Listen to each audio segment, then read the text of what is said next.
Welcome to the show, PYT Nation, around the nation. We got a great show for you guys today. It's Thursday. Programming note, no show tomorrow. Before, figured I'd just start out with that. We're having some electrical work done and solar panels put in the house. So doing a little bit of what little I can, of course, to reduce my carbon footprint and help out with the environment. So we're doing that. But again, we've got some electrical work to do alongside of that. So I will not have power. So really won't be able to do a show or even prep for a show. So that sucks. But don't worry, we'll be back on Monday and we'll be green powered. Not bad. Okay. Anyway, so we got some great stories today on today's show. First, we're going to do a little update on Greta Thunberg versus Donald Trump. I'm confused. Like, should I say Thunberg or Thunberg? Because I apparently don't know the correct pronunciation of her name. Because I hear other hosts say Thunberg, others say Thunberg. I don't know. But I guess that's not quite as important as her message. So we'll do that. But okay. So we've got an update on that. That's fun. Then we get a little bit more heavy. We have GOP outing an alleged whistleblower, or the whistleblower. We also have a very important vote that happened. We have Donald Trump getting basically everything that he wanted in the NDAA. So that's the National Defense Authorization Act. It's a very important vote. I'm going to tell you what's in it. I'm going to tell you who voted for it and why the Democratic Party is essentially useless. I'm pretty clear about that. And then we have something from Elizabeth Warren's past has come up to haunt her as well. And so we'll be talking about that. And then the ocean is literally running out of breath. So, oh boy. Not good. Not good. All right. So, disaster. Also today, we don't have the election results, but there's an election going down in the UK right now. Very important. Labour versus Conservatives. Boris Johnson versus Jeremy Corbyn. That's very important. Again, the voting is still ongoing right now. I think there's 2-3 hours left in the vote. And so, unfortunately, I will not be able to broadcast the results of that vote, but it's something that I'm watching very closely.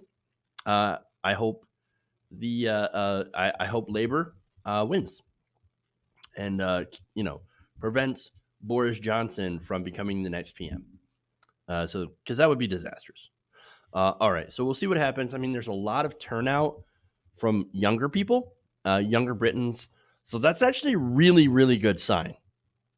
So, all right. Anyway, so let's get into the first story here. Okay. Liberals and Greens, right?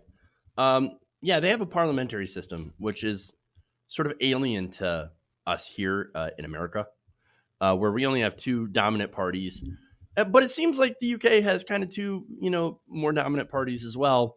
But at least they do allow third, fourth parties, like the Monster Looney Party. I've heard of them. I don't know if they'll get any seats this year.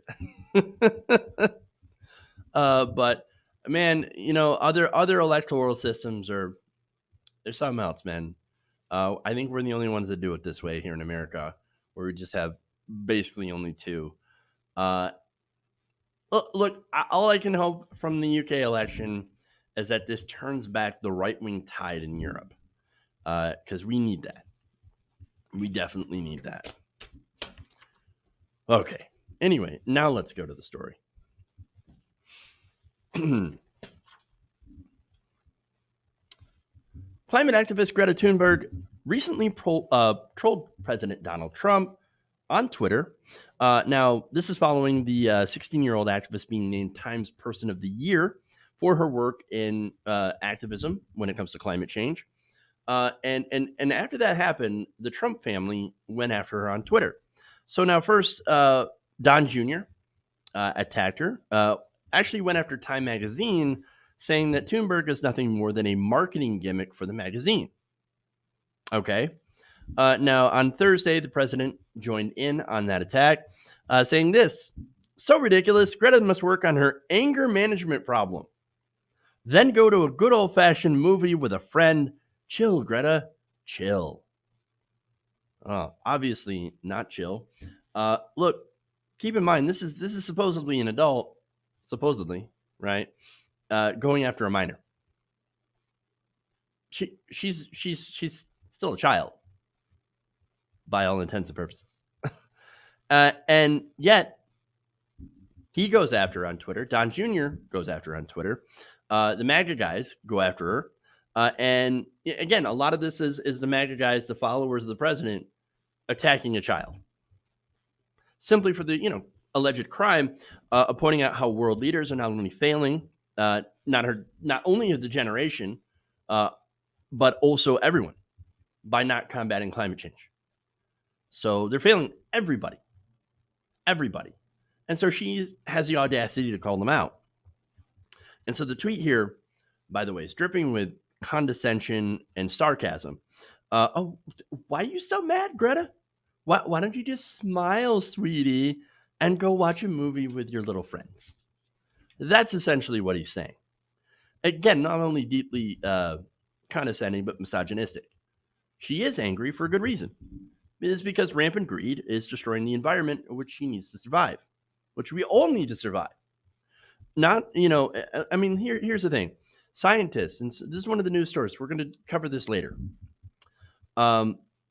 Scientists are saying that the ocean is starting to run out of oxygen. Like, that's bad. That's really bad. Couple that along with acidification, overfishing, and look, man, pollution. We have an island-sized patch of garbage floating around in the ocean right now. It's embarrassing and disastrous. So now, getting back to Greta, so now she has learned how to shrug off these attacks from supposed adults, right? And world leaders. Jair Bolsonaro called her a brat. I mean, it's ridiculous. Again, these right-wing leaders are, and not only right-wing leaders, but she was also attacked by French President Emmanuel Macron, who is the supposed center-left president of France. And she's like shrugging off this criticism, and she does so in an interesting way. She changes her Twitter bio. So she recently changed it to teenager working on her anger management problem, currently chilling and watching a good old-fashioned movie with a friend. I love it. And before that, after Bolsonaro called her a brat, she added that to her Twitter profile as well. So, look, it's kind of amazing how a child has a thicker skin than the president of the United States. And I'm going to show you that. You even tweet Trump a little bit, and he flies into an impotent rage. Same with a lot of his supporters. Again, these are adults. Now, I talked yesterday about the MAGA guys that went after her, right, on Twitter, and I gave you a bunch of their tweets. And it's funny because these are the same people, and I didn't even make the connection yesterday, but these are the same people that flipped out when Barron Trump's name was mentioned during an impeachment hearing. And now those same people are justifying attacking a child on Twitter and are joining in on it. So let me give you that, right? So this was I think it was last week, 2 weeks ago maybe. Pamela Karlan, a Stanford law school professor, used his name in the context of presidential power. Context matters here, right? So she said kings could do no wrong because the king's word was law. Contrary to what President Trump has said, Article 2 does not give him the power to do anything he wants. I will give you one example that shows the difference between him and a king, which is the Constitution says that there can be no titles of nobility. While the president can name his son Baron, he cannot make him a baron. So look, that's some interesting fancy wordplay, right? That happens to involve Barron's name, right? And not, him himself. And it basically is a point to say that the president's not above the law. He's not royalty. He's not nobility. And so, therefore, he can't do whatever the hell he wants. But for 3 days, the right wing piled on Carlin, so much so that she had to give an apology. She apologized for this, for doing nothing wrong. And that was, I think, a huge mistake. Never apologize to the right wing when you do nothing wrong. If you didn't do anything wrong, why would you ever apologize? But even Melania Trump went after Carlin, saying that you should not, go attack children. Leave them out of this. Ironic. Again, ironic. Now, I wonder if Melania is going to weigh in on this, since she is, of course, supposed to be heading the Be Best campaign against cyberbullying, right? Attacking a child. It's off limits. Off limits. They should be allowed to have their privacy. Well, social media kind of wanted the same thing. Nancy McPhee says, would Melania like to address insulting a child? Where's the Be Best campaign? Where is it? Where is it? I don't see it. Kurt Geiger asks, so Donald Trump doesn't get the Time cover, so he rage tweets a 16-year-old. Hey, Flotus, are you as fierce a defender of minor children deserving privacy and advocate against using a child for biased public pandering, or was that just a last week thing? Hashtag Be Best. Mike Avila says, so it's okay to go after a kid fighting for climate protection, but we can't even mention Barron's name. Where's your righteous indignation now? Where's Melania's BS outrage? Maybe it will be written on a jacket she wears today. Jessica Shortall says, I see the president is mocking Greta Thunberg to the delight of his base. A quote from 8 days ago from Melania. You should be ashamed of your very angry and obviously biased public pandering and using a child to do it. Daly says, I thought attacking a minor child was horrible. Where's Melania, the GOP, state TV, all the right-wing nuts who went bonkers last week? Oh, she's a lefty and a young woman, so it's okay.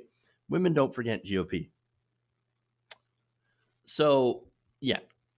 Again, she's 16 years old. She is a minor, so technically a child. What happened to Be Best? Michael says, Be Best. Some restrictions may apply, such as hypocrisy. I love it. Let's see. Let's see if I have any more here. Let's go to Maggie Haberman for the last tweet, who points out, very important point, that I was making yesterday. She's part of the spectrum, right? And so Haberman points out, Asperger's is difficult for teenagers through any circumstances, being mocked by the President of the United States, whose allies get very angry about what gets said about some children, is its own category. It's a good point. Really good point. So not only is she on, a child, a minor, but she's on the spectrum as well. But look, Donald Trump, you think he cares? You think Trump Jr. cares? No, I don't give a crap. No, all they care about is themselves and their own family. And so, again, that's why they do nothing about climate change, because it doesn't help them or their families. So why do they care? And two, that's why they attack other people, because who point out their hypocrisy on the issue. Okay, all right. Moving on here.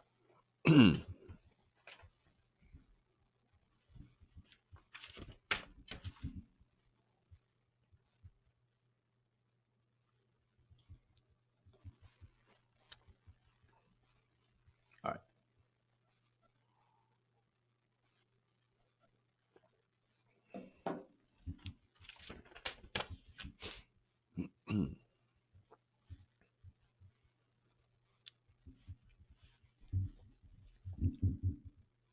Now, yesterday, a Republican representative publicly outed a person that might be the whistleblower who started the investigation into Donald Trump and Ukraine. So the problem with that, of course, is they potentially may have put that person's life in danger. Now, this was the person who did this was Texas Representative Louis Gohmert. Y'all remember Louis Gohmert, I hope.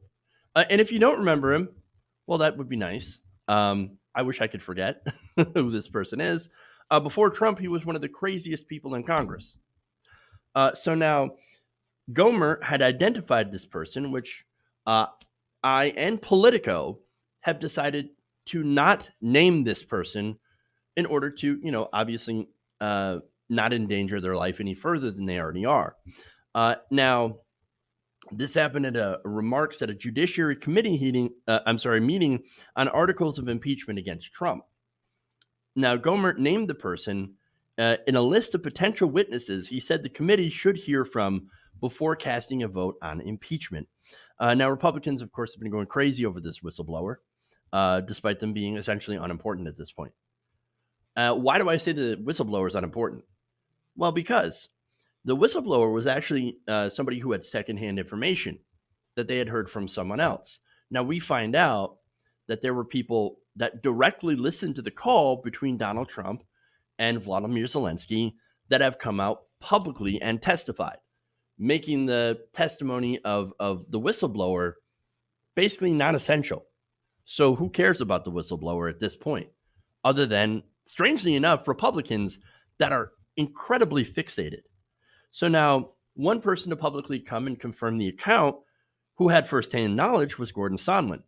Gordon Sondland gave $1 million to Donald Trump's campaign. So it's not like he was somebody who was part of the deep state that was against President Trump. No, he corroborated the claims of the whistleblower, as well as, again, other people, Ambassador William Taylor as well, and Mr. Volker. So now, here's the thing. Why are the Republicans continuing to go after the whistleblower? Because they want to punish the whistleblower publicly and make sure that this doesn't happen again. So look, right now, we have an issue with not being able to treat whistleblowers very well at all. In fact, it's not just the Trump administration. It was the Obama administration as well, and the Bush administration. And so look, for example, what we did to Edward Snowden and Chelsea Manning. These are two American heroes that deserve to be free and deserve to be lauded as heroes for exposing what the government was doing. NSA spying, for example, the surveillance state. And of course, the collateral murder video that Chelsea Manning had exposed in Iraq. So those are American heroes. They're whistleblowers, and they got crushed by the state. Now, that was, again, during the Bush and Obama administrations. And now Donald Trump, of course, also hates whistleblowers. And so that's where we're at here. So now add into this the president's followers who, look, are already, the president has told them, you should be more violent towards people. I mean, that's crazy. Crazy. Now, asked by Politico about his decision to mention the name of the purported whistleblower, Gohmert said, I'm just simply naming witnesses. I just want to name people to, come in and testify. Well, again, what does the whistleblower even matter to this point? Why? Now, Gohmert said, I could care less who they are, repeating his name along with the names of two former National Security Council aides as witnesses he wants to hear from. So again, why? Why does it matter? Why? Whistleblower, again, not on the call, secondhand knowledge. We have heard from people who have firsthand knowledge who literally heard the call and corroborated it. But again, it's to go after and to punish this person. Now, Gohmert says, no. They're a fact witness. That's why we want to talk to him. Now, asked if he was worried about the appropriateness of identifying the person publicly or whether he might have violated whistleblower protection statutes, Gohmert said, quote, you need to do your homework. Well, apparently, Louis Gohmert's never done an ounce of homework in his life. Because here's the thing. Again, nobody actually really knows if that person named is the actual whistleblower. This has not been verified by any outlet. And so here you have conservatives throwing this person and other names around as potential whistleblowers, putting them into potential danger. That person might not even be the whistleblower. And Trump has already threatened the life of the whistleblower, by the way. And so what if you get the wrong person? Well, that person has been publicly named now and faces even more issues, death threats, etc. This is incredibly malicious, even by Republican standards. Gohmert, he should be punished by this. Anybody spreading that is part of, that is an elected official spreading this around should be, censured, punished, something, given an ethics violation, because they should not be throwing this person's name around, even especially the fact that it might not be that person. They might not even be the whistleblower. And so you're putting people's lives in danger unnecessarily, and it's absolutely ridiculous, and they should not be allowed to get away with it. Okay.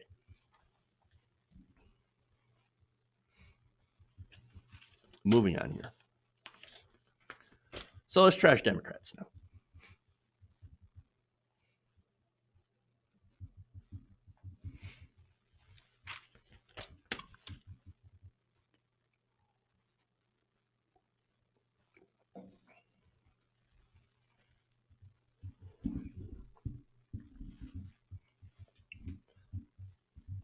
More than 180 House Democrats just voted to help Republicans pass a $738 billion spending bill.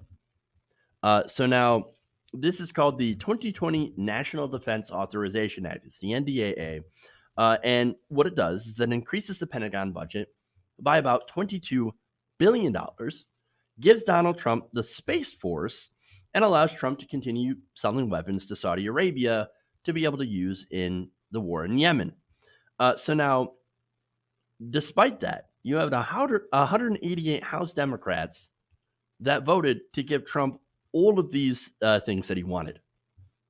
Just 48 House Democrats, 48 House members, 41 Democrats voted against this bill. The final vote was 377 to 48. Really? Now, again, we've got over 200 Democrats in the House. And yet, here is a mostly Republican bill that allows for endless war, and the Democrats pass it along very, very easily. This gives the president carte blanche to keep launching conflicts in the Middle East and to keep those conflicts ongoing. This is the same House of Representatives, I want to point out, that says Donald Trump is so incredibly dangerous that he needs to be impeached and removed from office. Well, either Donald Trump is dangerous and needs to be impeached and removed, or impeachment is nothing more than a political move, and that we can continue to give Trump more and more power and more money in order to wage war. What is it? You can't do both at the same freaking time. Which leads me, of course, back to the point that I've been making all week. Democrats suck at politics, and they suck at policy, and they continue to bow down to Republican framing. And again, this goes back to the Republican framing of, well, I mean, Democrats, you can't just, you're disrupting Congress by doing impeachment of the president. And Democrats say, oh, yeah? Well, here's what we're going to do. We're going to impeach the president, and we're going to try to push policy. Again, bowing to the Republican narrative, right? No, we can walk and chew gum at the same time. Hold my beer. We're just going to give you everything that you want and be incredibly bipartisan while we're also trying to impeach the president. That's ridiculous. What are you doing? Now, there are a few Democrats that stood very, very strong. That's 41 Democrats. And one of them was Ro Khanna. So he voted against the bill. And before passage, he went to the floor and he said this. In strong opposition to this defense authorization. There are many things that you can call the bill, but it's Orwellian to call it progressive. Let's speak in facts. When President Obama left, the defense budget was $618 billion. This defense budget is $120 billion more than what President Obama left us with. That could fund free public college for every American. It could fund access to high-speed, affordable internet for every American. But it's worse. The bipartisan provision to stop the war in Yemen, stripped by the White House. The bipartisan amendment to stop the war in Iran, stripped by the White House. The bipartisan provision to repeal the 2002, the George W. Bush authorization for the war in Iraq, which is sending our troops overseas, stripped by the White House. At some time, we can't just rhetorically give standing ovations when the president says we're going to end endless wars and continue to vote to fund them. It wasn't just President George W. Bush who committed the biggest blunder of foreign policy in the 21st century by sending us to Iraq. It was the abdication of this body, with many members of Congress who voted right with him. My question is, when are we going to listen to the American people? When are we going to do our Article 1 duty and stop funding these endless wars and start funding our domestic priorities?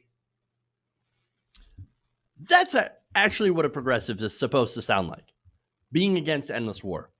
And what happened to the rest of the Democrats, the 188 cowards who voted to give Trump basically everything they wanted? It's so incredibly frustrating. So now, again, Republicans, as you heard Ro Khanna explain, they got basically everything that they wanted, and everything that progressives put in there essentially got stripped out. So, but Republicans get the Space Force, more defense spending, the elimination of the bipartisan effort to stop our involvement in the wars, all these different wars. And what did the Democrats get in return? Well, look, here's the thing, and this is going to frustrate you. It infuriated me when I read this quote. Representative Adam Smith, who is a Democrat from Washington, voted enthusiastically to pass this bill, called it the, quote, most progressive defense bill we have passed in decades. Progressive defense bill. You've got to be kidding. So what did the Democrats get that they can make this giant boast? They got just 12 weeks of paid family leave for federal workers only. Federal workers. And by the way, that's just in the House bill. That is not in the Senate bill. So there's no guarantee that provision will even make it to the final legislation. Mitch McConnell could easily just go, hey, you know what? I don't actually like that. So let's take that out, and we'll just pass this one. And then we'll get the Democrats in the House to cower down again and vote without that provision so that we get 100% of what we want.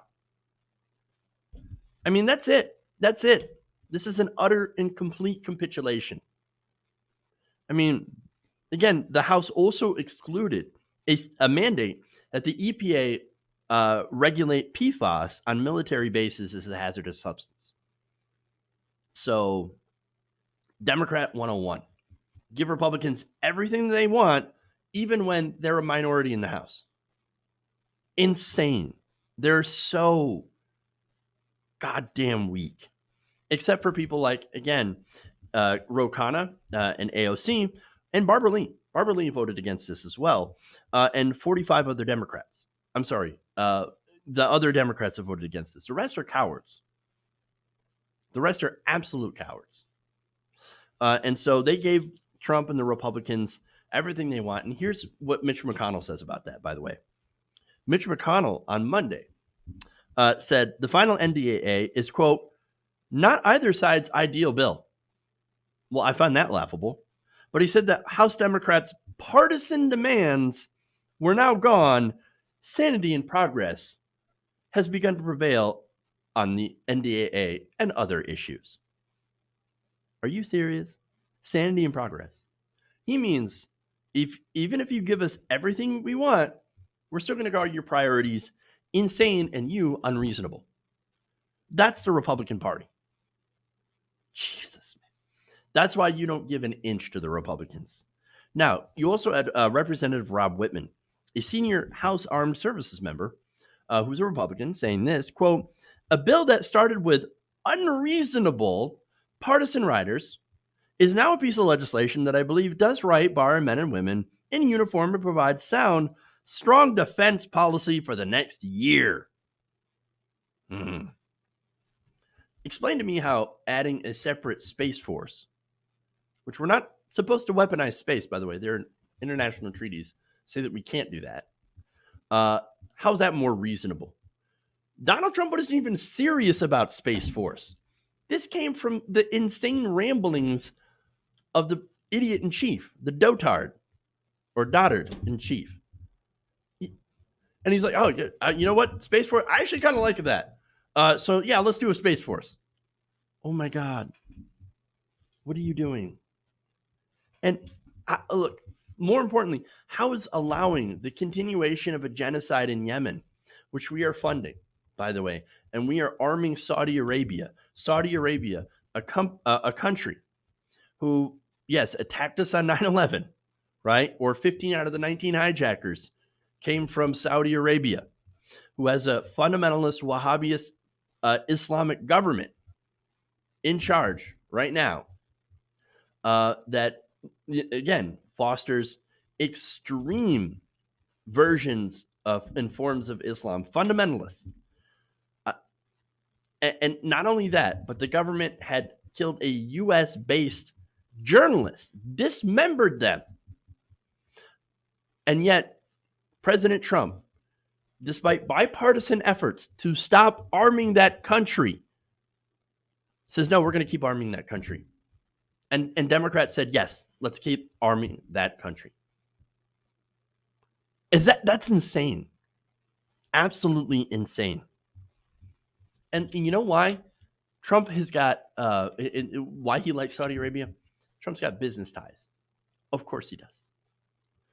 Jared Kushner also, in the discussions for NDAA, told Democrats to strip out those provisions against the war in Yemen. And they said, yes, sir, let's do it. All to get what? 12 weeks? 12 weeks of paid leave for federal workers. My God, man. I am so tired of weak, pathetic Democrats who never fight. I thought they were supposed to be the resistance. Instead, as usual, they're the assistants. Assisting Donald Trump, assisting Mitch McConnell, assisting the military-industrial complex. There's also, by the way, we still can, apparently they keep telling us we can't afford Medicare for all. And yet we give more and more money to the military and create Donald Trump's ridiculous space farce. I mean, stupid. Absolutely stupid. Warren Gunnels, by the way, and I want to leave you here with a quote from him as Bernie Sanders' senior advisor. He tweeted this on Wednesday night, quote, new rule, every member of Congress who voted to give the most corrupt, unhinged, and unstable president in history $738 billion to fight endless wars, fund a bogus space force, and put our troops at risk must never tell us that we cannot afford Medicare for all or a Green New Deal ever. Yeah. Agreed. All right. I'm going to take a break. We'll come back. We got more stories for you, including Elizabeth Warren. Some not good stuff about her record when she was a practicing lawyer. And so that's an interesting story. There's a lot of nuance in that. And also, we have the ocean that is literally being asphyxiated as we speak. So great. Wonderful. A lot of great news for you coming back. Stay right here. We'll read some super chats as well because we got a few of those. And thank you. Like and share the stream, and we'll be back in a couple minutes. Around the nation.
pounds.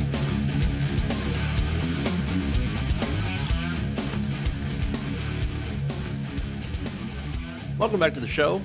Around the Nation right here, TRT Nation. Jeff Waldorf here with you.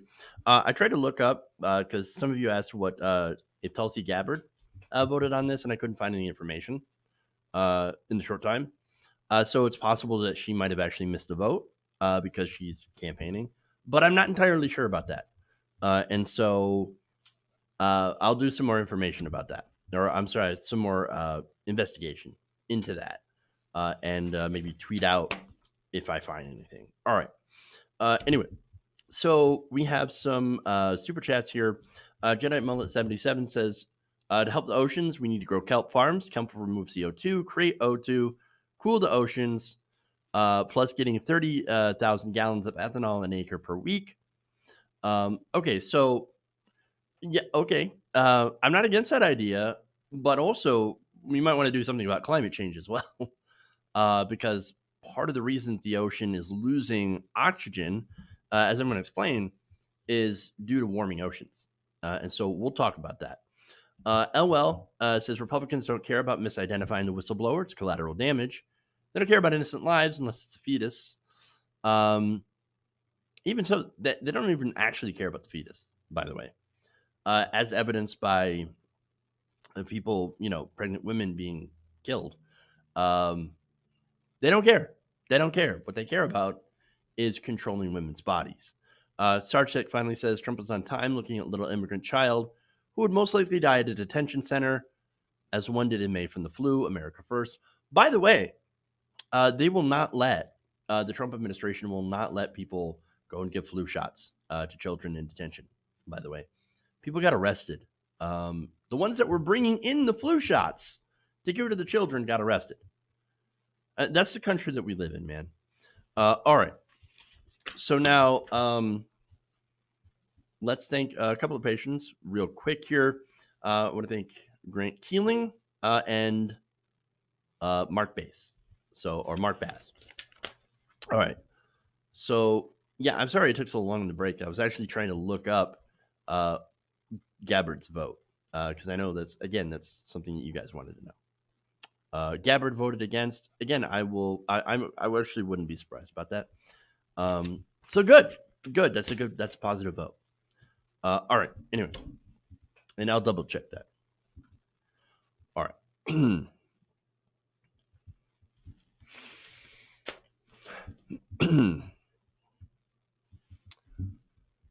Elizabeth Warren is getting a little bit of heat for her time as a lawyer. So now, right now, Elizabeth Warren is currently trading barbs with Pete Buttigieg about his dodgy consultant work for McKinsey Partners. Now, I talked about that. So that's a corporate consulting firm that will generally come in, and they did so here in Michigan, Blue Cross Blue Shield. And basically, they tell companies, here's how you can get yourself out of the red. And usually that seems to involve cutting workforces or cutting benefits for that workforce. BCBS eliminated 1,000 jobs and doubled insurance premiums. So that was Pete Buttigieg's work. Elizabeth Warren had different work when she was a practicing lawyer. And so back in the 90s, and I realize this is a long time ago, but it is important because it is a record. And so I'm gonna point this out that Ms. Warren had represented different clients. Now, one of them has been singled out as very bad. Now, this was when she was defending a large development company that was trying to avoid having to pay up to clean up a toxic waste dump. So, okay. Now, the memo, which Ms. Warren wrote back in 1996, used legal and dense language to argue that businesses face the risk of the unknown from a growing threat of lawsuits, and that defended the company's right to maximize its return to unpaid creditors and to survive as an employer. So again, that's some pretty dense legalese there. Basically, the whole thing is her defending a company against having to pay for. Well, look, let me get into it and explain it a little bit better first, okay? So the memo and I'll explain it after the memo, but she continues by saying environmental claims, product liability claims, and mass tort claims, for which we have currently only seen the tip of the iceberg, are multiplying against American businesses, who Ms. Warren wrote, according to her campaign, was arguing that a different company should bear the cleanup costs of that toxic waste dump. So let me give you some details about that. Now, the 1996 case in which she represented a real estate development company called CMC Heartland was fighting in court to avoid having to pay to clean up a polluted rail yard along the Puget Sound in Washington state. Okay, so Warren was paid about $21,000 for that work, according to her own campaign. So give her credit for being transparent. Pete Buttigieg, no credit for being transparent, because he kept saying NDA, NDA, NDA, right? Oh, look, I'd love to talk about my work with McKinsey, but unfortunately I got this NDA. Well, why don't you break the NDA and actually talk about it? Well, McKinsey kind of beat him to the punch and said, okay, well, we're going to lift the NDA on you so that you can go ahead and talk about it. Okay. Now, Elizabeth Warren says, well, you want me to be transparent? Transparency. Here you go. And again, I do give her credit for that, because what's revealed in these memos and for her work is kind of not good. So now let me give you more details on this. CMC Heartland Partners was apparently trying to avoid a newly enacted Washington state law that could put it on the hook for about $4 million of cleanup costs, according to local news reports at the time. So that company had acquired this land through bankruptcy. They argued that since that's the way they acquired it, that they shouldn't have to be on the hook to clean up that pollution. We didn't cause it in the first place, so why should we have to pay to clean it up, even though we currently own it now, and we bought this land at a discount from bankruptcy? Now, they argue that being able to buy it through bankruptcy should have shielded the company from responsibility, and instead making someone else, another company, pay the costs of that pollution cleanup. So you can see why it's a little bit complicated, right? So now Warren's memo was sent to the Justice Department in an effort to elevate this to the Supreme Court. Now, the problem with that is that can be considered a delay tactic. And so, oh no, we put it to the Supreme Court or try to elevate it, and then it basically is a waiting action, right? And then while that waiting action is happening for the court to maybe pick it up, well, the people that are affected by the pollution continue to still be affected because the area is still heavily polluted. So that's a problem, right? And so environmentalists pushed back on that, and they said, look, we're familiar with this. This is a tactic, and it's deeply, deeply frustrating, because all we want to do is we just want somebody to clean it up. All right, well, that makes sense. So now Warren spokesperson Kristen Ortman defended this, and she said, look, Elizabeth Warren wrote a single memo related to a 6-year litigation case on an issue arising from unique circumstances of a particular case that arguably threatened one of the foundation rules of bankruptcy, or principles of bankruptcy, that you shouldn't have to, clean up your mess, basically. So now she added that there was no question the rail yard would get cleaned up. The question was who was actually going to pay for it, which company should be on the hook to pay for it. She said Elizabeth's memo was not about the merits of environmental laws, which she strongly supports and has fought to expand both in the Senate and as a presidential candidate.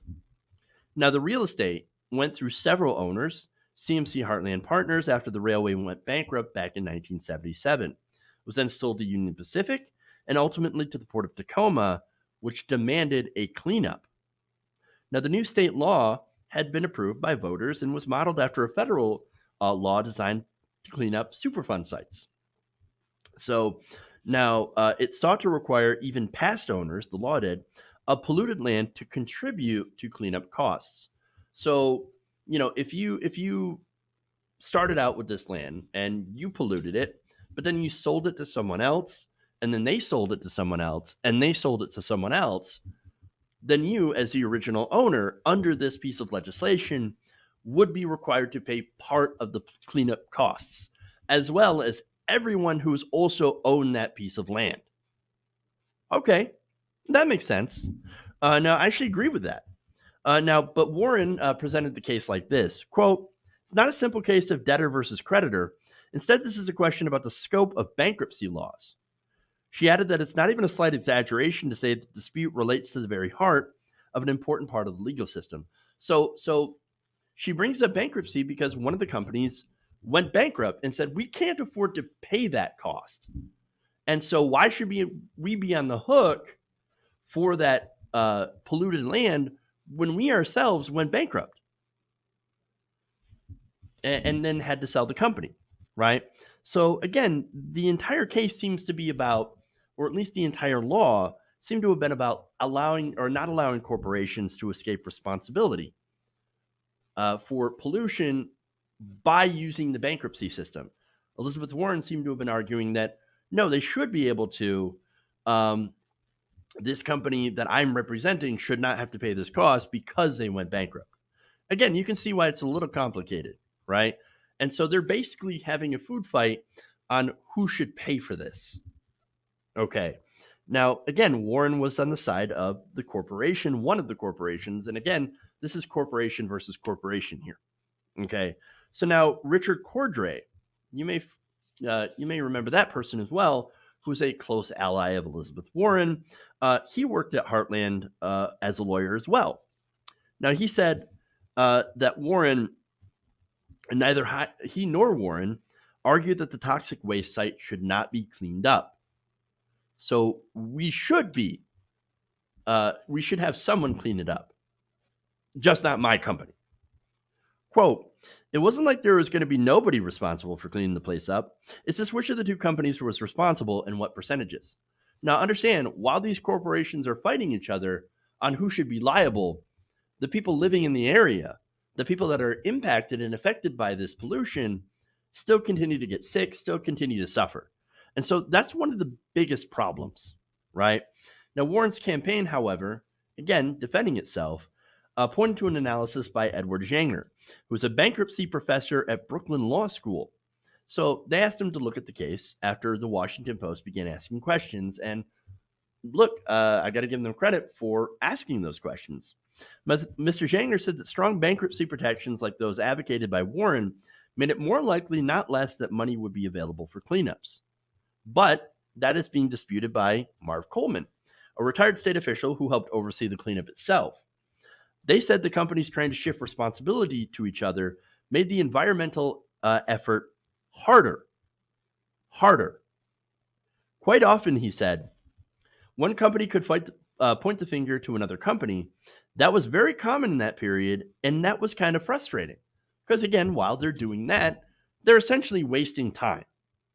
David Reiser worked on the case for Union Pacific, and that's the other company involved in the case, and had not known about Ms. Warren's role, said the environmental laws were designed to spread costs widely so that enough money could be raised for expensive cleanups. Quote, "All of these environmental laws were a real change to the liability scheme. Even if a company had gotten rid of something 100 years ago, they could still be liable for it under this law." So look, you might think, man, 100 years, that's a long time. Still being liable for it seems like that might be a little too extreme, right? Well, at the same time, it's not just that company, right? So that company, that original company that had it might have polluted it, right? That might have been the start of pollution.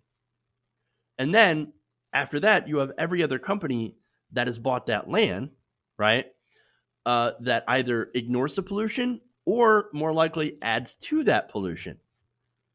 And then, of course, when you look at it in that context, every company who either did cause the pollution, added to it, or ignored it should be able to help to clean it up. Because, again, at the time that they didn't own that land, they weren't cleaning it up, and they were hurting the environment and the people around it while still making lots of money. So I kind of disagree with Warren on her memo. That said, it is important to be fair and look at her record. And the Independent does note that aside from this, she had a lot of different clients, right? She had private legal work that spanned a very diverse portfolio. So she did more than just defend corporations, obviously. Some of the work that she did was pro bono. So the pro bono work that she did included helping seniors protect retirement accounts and protect people against asset seizures. So she did some good things that were pro bono, and she did, of course, paid corporate work like this. So good and also bad, again, mixed record, right? Now, one of the other bad things she did was representing Dow Chemical. Dow Chemical spent years trying to ward off liability after a subsidiary company's silicone breast implants began to rupture. So, yikes. She also worked for LTV Steel, a firm that battled with the labor movement as it tried to avoid paying millions of dollars for retired coal miners' health care. So, look, I don't know if she worked on those specific cases or not, but just like Pete Buttigieg, working for some pretty shady companies.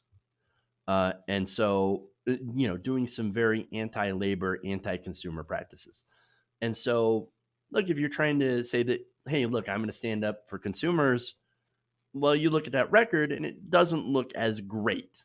It doesn't really make your case. And so, look, again, you can look at this and you can say that was forever in the past. And she's been trying to work in the public sector, coming up with the idea of the Consumer Financial Protection Bureau, pushing for that. That bureau itself has had, during the Obama administration, helped bring millions of dollars back into the pockets of people that were defrauded.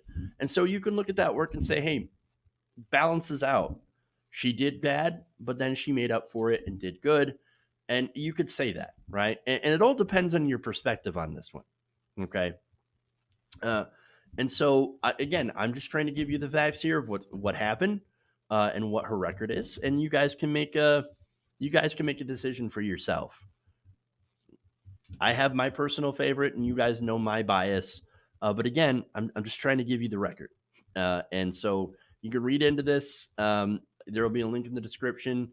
But this is transparency, and not everybody has a good record, and so we'll see, right? She came forward, and again, she gets credit for being transparent about it, even if it does look not great. But here it is. Yeah. It is what it is. All right.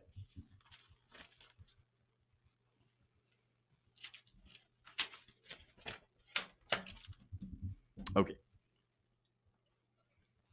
One more here.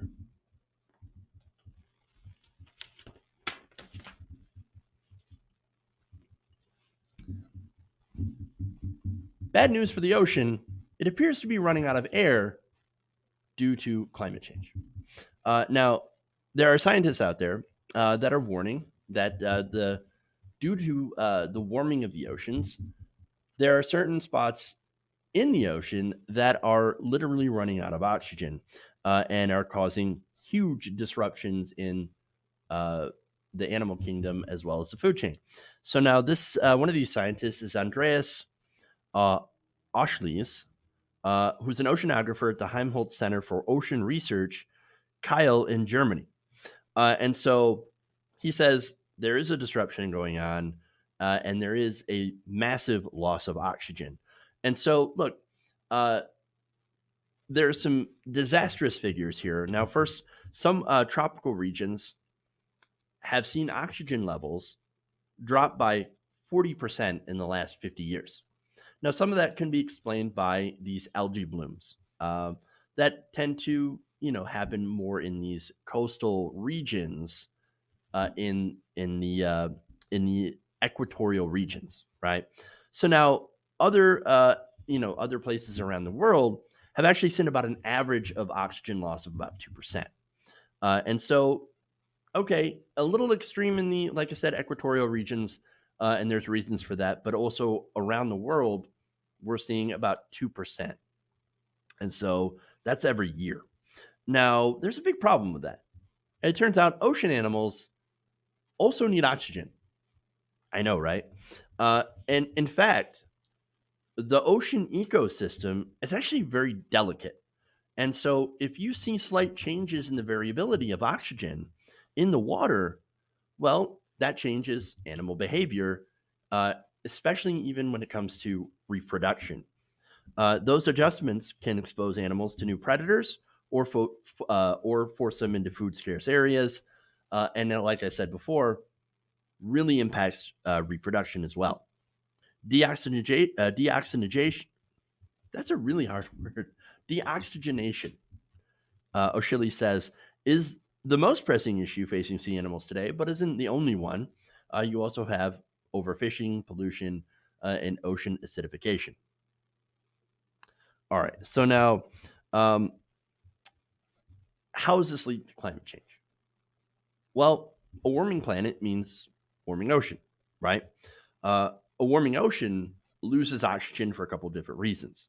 First, the warmer liquid becomes, the less gas it holds. So it's kind of like a good explanation is, or a good comparison is your soda going flat.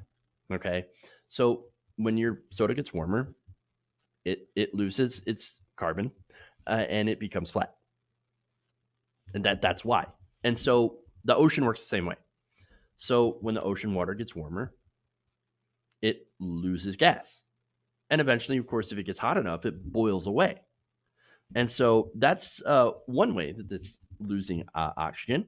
Second, as polar sea ice melts, there's a layer of buoyant water at the sea surface above colder, more saltier water. Now, this process keeps currents from mixing surface water down to deeper ocean depths. So now that surface water holds a lot more oxygen than the water that is deeper down. And so these currents help mix that water so that the ocean closer to the bottom still has oxygen in it. And again, that's really important, right? So now, if you have less oxygen, obviously, that's going to have some very negative impacts for, as I said, ocean animals, right? And the food supply, the food web. So now, zooplankton is actually the most basic part of the food web, right? Well, them and their predators have, since there is less oxygen in the ocean now, they have had to adapt to sections by either moving or changing their habits, going in different areas, and then, of course, being exposed to different predators. Now, scientists also point out physiological changes to sea creatures as their bodies adjust to lower oxygen levels. Now, of course, a lot of that is a problem for the fishing industry. As the Independent notes, oxygen-rich regions become scarce, current fish habitats will shrink, and force economically important species such as tuna, which globally generate an estimated $42 billion annually, into new ranges. Coastline fisheries also face the added pressure of agricultural runoff, fertilizing algal blooms that consume more oxygen, so creating more algae blooms or red tides. So it's a huge problem. And another impact, of course, or effect of climate change.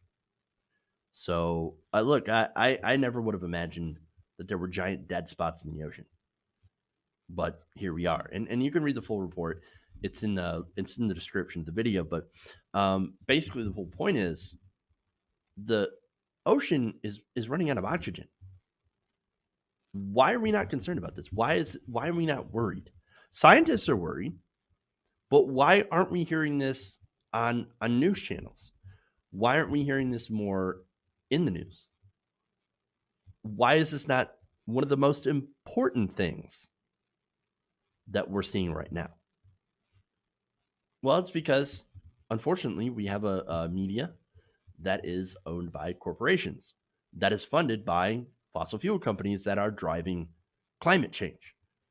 And look, this is not just, like, oh, I want to protect the whales, right?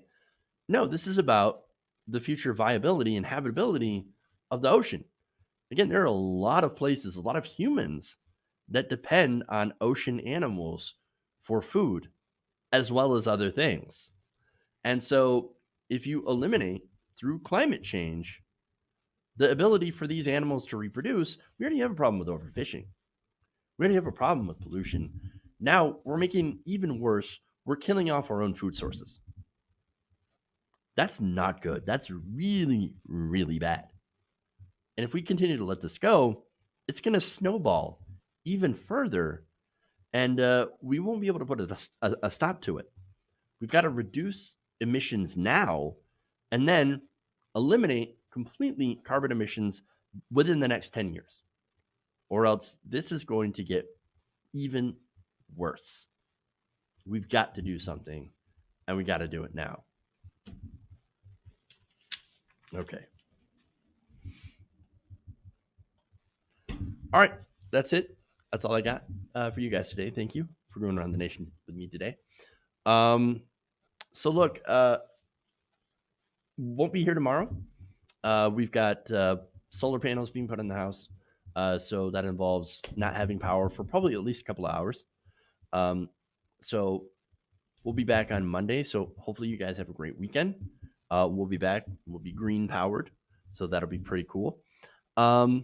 Just trying to do my part. All right, guys. Other than that, thank you. Become a patron, patreon.com/TYTNation, or become a channel member. Thank you for the super chats and the comments. And, have a great weekend. We'll see you on Monday. And remember, change begins with you. Love you guys, and we'll see you later.